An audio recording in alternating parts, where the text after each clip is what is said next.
जय गुरु जी। संगत जी, शुक्राना गुरु जी चैनल को शेयर करें और सब्सक्राइब करें। संगत जी, आज हम गुरु जी की आज्ञा से लीना जैन आंटी जी के श्रीमुख से श्री शिव महापुराण श्रृंखला के 123वें भाग में शतरुद्र संहिता के 42वें अध्याय का श्रवण करेंगे। चलिए प्रारंभ करते हैं। जय गुरु जी। जय गुरु जी। संगत जी, गुरु जी महाराज की असीम कृपा और आशीर्वाद से आज हम श्री शिव महापुराण की शतरुद्र संहिता के अंतिम 42वें अध्याय की वांछना करने जा रहे हैं। ओम नमः शिवाय, शिवजी सदा सहाय। ओम नमः शिवाय, गुरु जी सदा सहाय। शिवजी के 12 ज्योतिर्लिंगावतारों का सविस्तार वर्णन। नंदीश्वर जी कहते हैं, मुने, अब तुम सर्वव्यापी भगवान शंकर के 12 अन्य ज्योतिर्लिंग स्वरूपी अवतारों का वर्णन श्रवण करो, जो अनेक प्रकार के मंगल करने वाले हैं। उनके नाम ये हैं: सौराष्ट्र में सोमनाथ, श्रीशैल पर मल्लिकार्जुन, उज्जैनी में महाकाल, ओंकार में अमरेश्वर, हिमालय पर केदार, डाकिनी में भीमशंकर, काशी में विश्वनाथ, गौतमी के तट पर त्र्यंबकेश्वर, चिताभूमि में वैद्यनाथ, दारुकवन में नागेश्वर, सेतुबंध पर रामेश्वर और शिवालय में घुष्मेश्वर। मुने, परमात्मा शंभु के यही वे 12 अवतार हैं। ये दर्शन और स्पर्श करने से मनुष्यों को सब प्रकार का आनंद प्रदान करते हैं। मुने, उनमें पहला अवतार सोमनाथ का है। यह चंद्रमा के दुख का विनाश करने वाला है। इनका पूजन करने से क्षय और कुष्ठ आदि रोगों का नाश हो जाता है। यह सोमेश्वर नामक शिवावतार सौराष्ट्र नामक पावन प्रदेश में लिंग रूप से स्थित है। पूर्व काल में चंद्रमा ने इनकी पूजा की थी। वहीं संपूर्ण पापों का विनाश करने वाला एक चंद्रकुंड है, जिसमें स्नान करने से बुद्धिमान मनुष्य संपूर्ण रोगों से मुक्त हो जाता है। परमात्मा शिव के सोमेश्वर नामक महालिंग का दर्शन करने से मनुष्य पाप से छूट जाता है और उसे भोग और मोक्ष सुलभ हो जाते हैं। तात शंकर जी का मल्लिकार्जुन नामक दूसरा अवतार श्री शैल पर हुआ। वह भक्तों को अभीष्ट फल प्रदान करने वाला है। मुने, भगवान शिव परम प्रसन्नता पूर्वक अपने निवास भूत कैलाशगिरी से लिंग रूप में श्री शैल पर पधारे हैं। पुत्र प्राप्ति के लिए इनकी स्तुति की जाती है। मुने, ये जो दूसरा ज्योतिर्लिंग है, वह दर्शन और पूजन करने से महासुख कारक होता है और अंत में मुक्ति भी प्रदान कर देता है। इसमें तनिक भी संशय नहीं है। तात शंकर जी का महाकाल नामक तीसरा अवतार उज्जैनी नगरी में हुआ। वे अपने भक्तों की रक्षा करने वाला है। एक बार रत्नमाल निवासी दूषण नामक असुर, जो वैदिक धर्म का विनाशक, विप्रद्रोही तथा सब कुछ नष्ट करने वाला था, उज्जैनी में जा पहुंचा। तब वेद नामक ब्राह्मण के पुत्र ने शिवजी का ध्यान किया। फिर तो शंकर जी ने तुरंत ही प्रकट होकर हुंकार द्वारा उस असुर को भस्म कर दिया। तत्पश्चात अपने भक्तों का सर्वथा पालन करने वाले शिव देवताओं के प्रार्थना करने पर महाकाल नामक ज्योतिर्लिंग स्वरूप से वहीं प्रतिष्ठित हो गए। इन महाकाल नामक लिंग का प्रयत्न पूर्वक दर्शन और पूजन करने से मनुष्य की सारी कामनाएं पूर्ण हो जाती हैं और अंत में उसे परम गति प्राप्त होती है। परम आत्मबल से संपन्न परमेश्वर शंभु ने भक्तों की को अभीष्ट फल प्रदान करने वाला ओंकार नामक चौथा अवतार धारण किया। मुने, विंध्यगिरि ने भक्ति पूर्वक विधि विधान से शिवजी का पार्थिव लिंग स्थापित किया। उसी लिंग से विंध्य का मनोरथ पूर्ण करने वाले महादेव प्रकट हुए।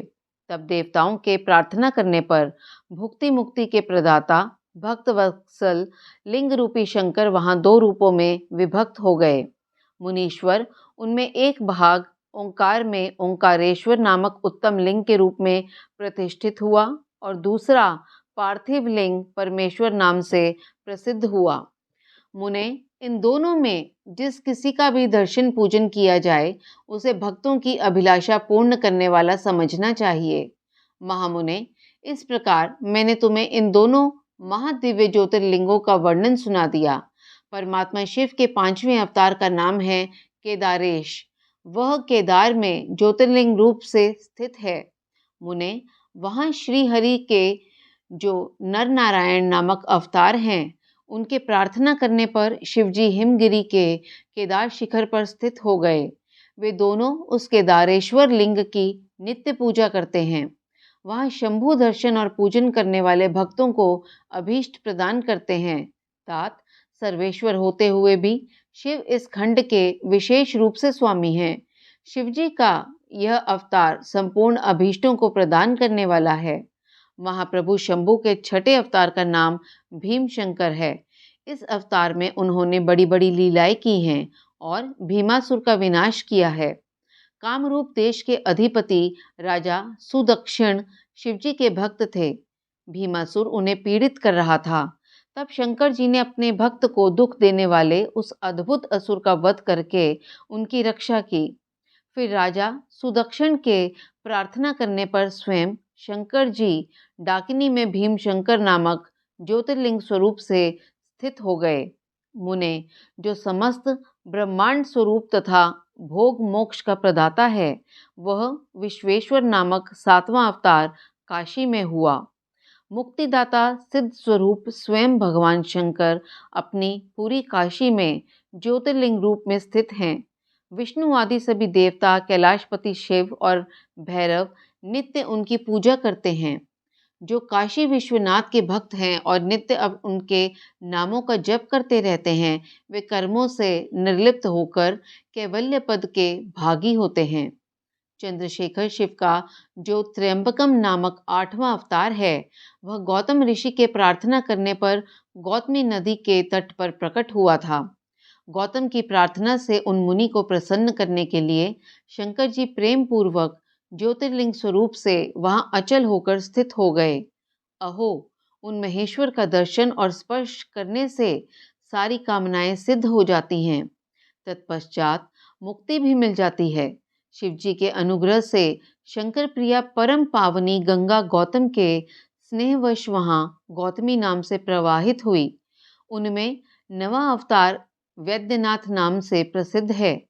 इस अवतार में बहुत सी विचित्र लीलाएं करने वाले भगवान शंकर रावण के लिए आविर्भूत हुए थे। उस समय रावण द्वारा अपने लाए जाने को ही कारण मानकर महेश्वर ज्योतिर्लिंग स्वरूप से चिता भूमि में प्रतिष्ठित हो गए।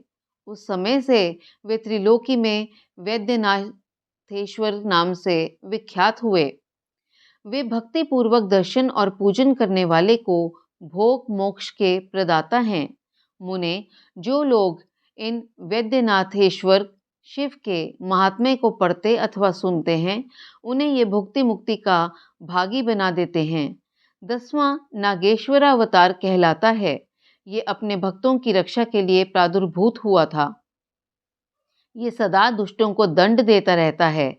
इस अवतार में शिवजी ने दारुक नामक राक्षस को, जो धर्मघाती था, मारकर वैश्यों के स्वामी अपने सुप्रिय नामक भक्त की रक्षा की थी।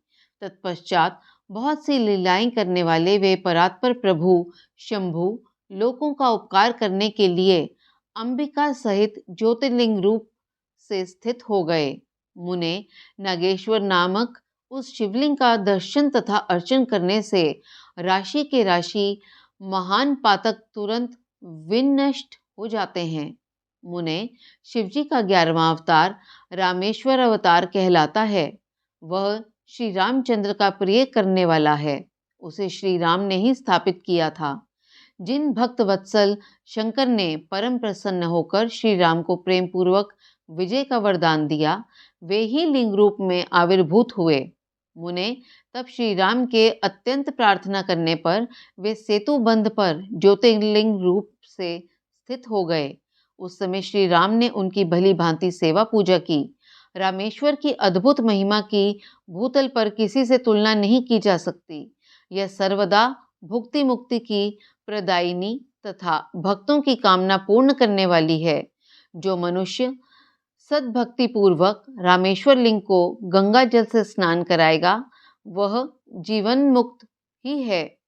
वह इस लोक में जो देवताओं के लिए भी दुर्लभ है, ऐसे संपूर्ण भोगों को भोगने के पश्चात परम ज्ञान को प्राप्त होगा, फिर उसे कैवल्य मोक्ष मिल जाएगा।